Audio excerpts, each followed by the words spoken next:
Hi guys! Miss Ayusin mo here.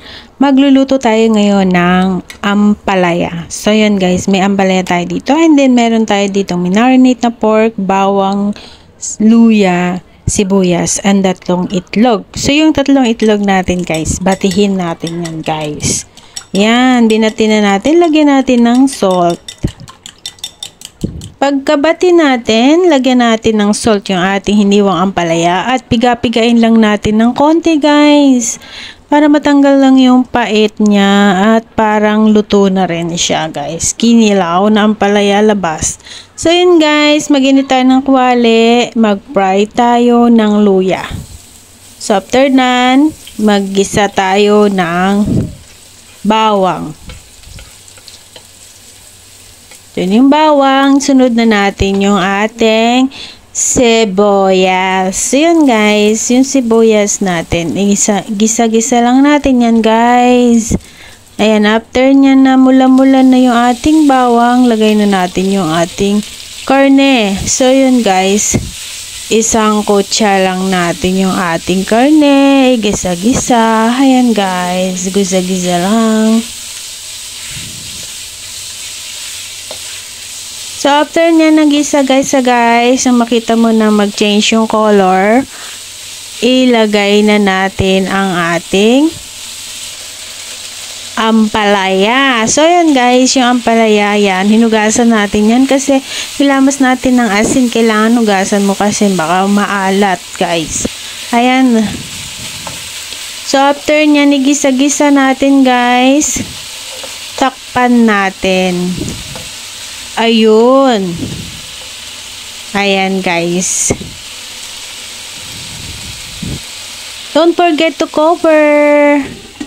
Mga 3 minutes. So after ng 3 minutes guys, ayan, medyo malambot na yung ating ampalaya. So ayun, ampalaya, easy lang ha.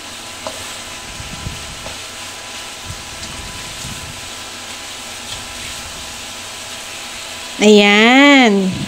Kita mo na nagda-dark color yung ating karne. Nilagyan natin ng konting nor chicken liquid and then haluin, add natin yung ating itlog.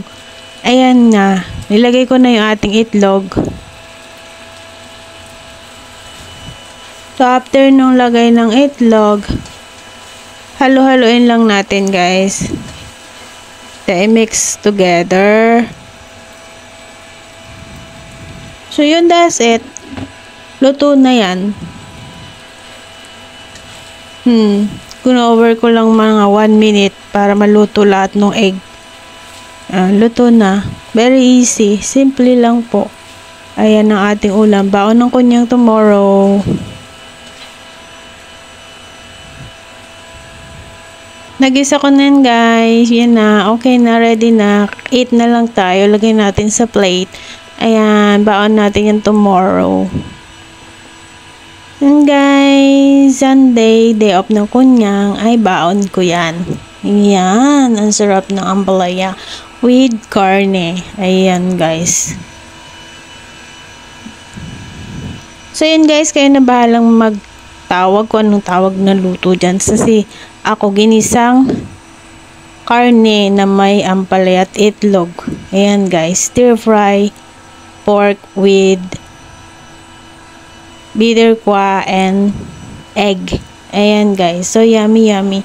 So yun, mapaparami na naman ang ating kain yan. And then naglaga ako ng red egg 2. So, yun. Sana may magdala ng kamatis.